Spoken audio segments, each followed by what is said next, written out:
Assalamualaikum warahmatullahi wabarakatuh.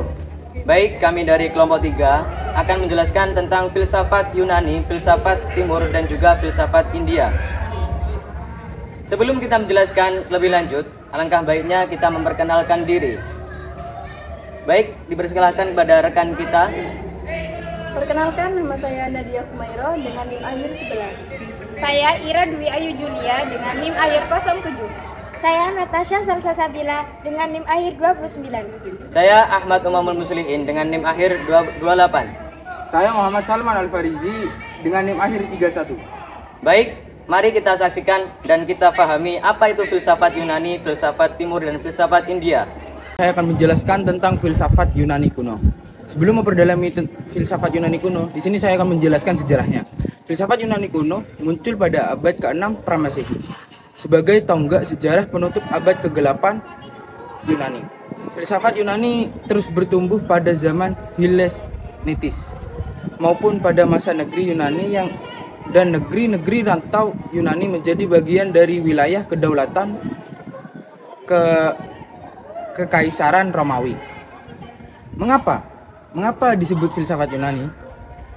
Jadi, kebanyakan tokoh-tokoh filsafat atau para filosof ini berasal dari Yunani, sebab ilmu pengetahuan pengetahuan tersebut memang bersumber dari pemikiran Yunani kuno. Mereka hidup sekitar abad sebelum Masehi. Jadi bisa disimpulkan filsafat Yunani adalah ilmu pengetahuan yang memang bersumber dari pemikiran Yunani. Nah, selanjutnya adalah ciri-ciri khas pemikiran filsafat Yunani kuno adalah ciri pemikiran yang menonjol adalah komensentris, yang berarti mempertanyakan asal usul semesta dan jagat raya sebagai salah satu upaya untuk menemukan asal mula atau arche, yang merupakan unsur awal terjadinya gejala-gejala. Nah, para filosof Yunani yang memiliki peran penting di antara lain adalah: pertama, Heraklius; kedua, Parmenides; ketiga, Demokritus; keempat, Thales; kelima, Pythagoras; keenam, Socrates; ketujuh, Plato; kedelapan, Aristoteles. Sudah. Terima kasih. Baik, di sini saya akan menjelaskan tentang filsafat Timur. Apa itu filsafat Timur? Filsafat Timur adalah filsafat yang merujuk pada aliran filosofis yang berasal dari Asia, yaitu Cina, Jepang, dan juga India. Dalam hal ini saya akan menjelaskan tentang filsafat yang dari Cina. Filsafat yang dari Cina sendiri itu mempunyai dua aliran, yaitu aliran Taoisme dan aliran Konfusianisme. Taoisme adalah aliran filsafat yang berasal dari Cina, khususnya yaitu Tiongkok. Di Tiongkok sendiri memunculkan aliran kepercayaan yaitu Konfusianisme, yang sekarang sudah diakui sebagai agama di Indonesia, yaitu agama Konghucu. Meskipun demikian, ada sistem kepercayaan yang lain yang juga mengandung nilai-nilai hidup yang luhur dari Tiongkok, yaitu aliran Taoisme. Taoisme sendiri adalah aliran filsafat sekaligus agama yang berasal dari Tiongkok yang menekankan Tao. Tao yaitu di sini yang dimaksud adalah alam semesta. Penganut Taoisme percaya bahwa jiwa manusia bersifat abadi. Ketika meninggal dunia, jiwanya akan bergabung dengan Tao atau alam semesta. Filosofi dari aliran Taoisme sendiri ini adalah menekankan keselarasan hidup manusia dengan alam. Filosofi ini lalu berkembang menjadi kepercayaan yang ada di Cina, khususnya Tiongkok. Contoh filosofi Taoisme yang menjadi inti ialah Wu Wei. Secara harfiah adalah diam, tanpa niat atau tindakan. Namun artinya, manusia bukan berarti tidak punya niat dan ambisi, akan tetapi manusia tetap mempunyai niat, akan mempunyai niat, tetapi tidak seharusnya niat itu menjadi stres. Manusia seharusnya tidak boleh terlalu mengkhawatirkan masalah, tetapi tetap bersikap tenang sambil mencari solusinya. Selanjutnya yaitu aliran Konfusianisme yang akan dijelaskan oleh rekan saya. Baik, terima kasih.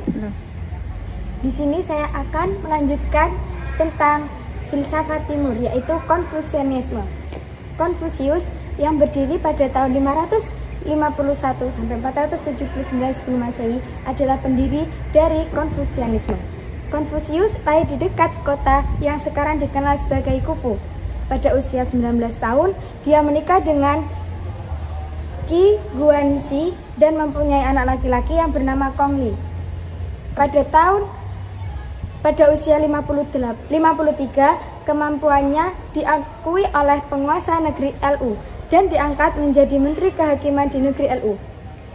Dalam konsonalis atau konfusianisme itu, konsep humanisme berikut memainkan peranan yang mendasar, yaitu zeming atau pembenaran dan penegakan nama. Yang kedua, yi atau kebajikan. Yang ketiga, ren atau kebaikan manusiawi. Yang keempat, sio atau respect. Yang kelima, li atau ritual. Yang keenam, tiaming atau perintah langit. Nilai-nilai spiritual yang terdapat dalam ajaran Konfusianisme masih perlu dikaji lebih lanjut dan dijalankan dalam bahasa yang mudah dan dipahami oleh masyarakat luas, sehingga dapat bermanfaat bagi masyarakat luas. Baik, di sini saya akan menjelaskan tentang filsafat Hinduisme. Filsafat Hinduisme adalah kumpulan filsafat India yang berkembang seiring dengan agama Hindu itu sendiri dan muncul pada zaman besi dan klasik. Filsafat ini memiliki 6 aliran. Yang pertama Samkhya, yang kedua Yoga, yang ketiga Nyaya, yang keempat Vaisesika, yang kelima Mimamsa, yang keenam Vedanta.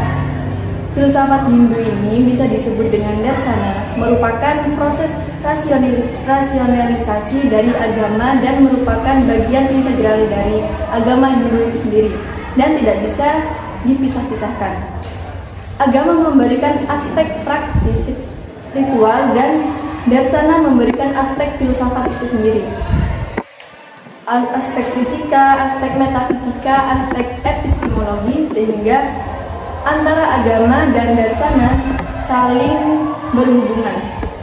Darsana ini muncul dari usaha manusia itu sendiri untuk mencari jawaban-jawaban dari permasalahan yang sifatnya transenden. Dan yang menjadi titik awalnya adalah kelahiran dan kematian.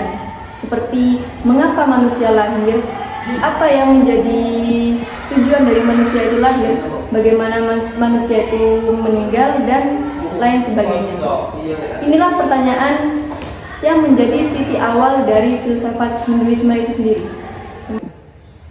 Baik, saya akan melanjutkan tentang filsafat India yang kedua, yaitu Buddhisme.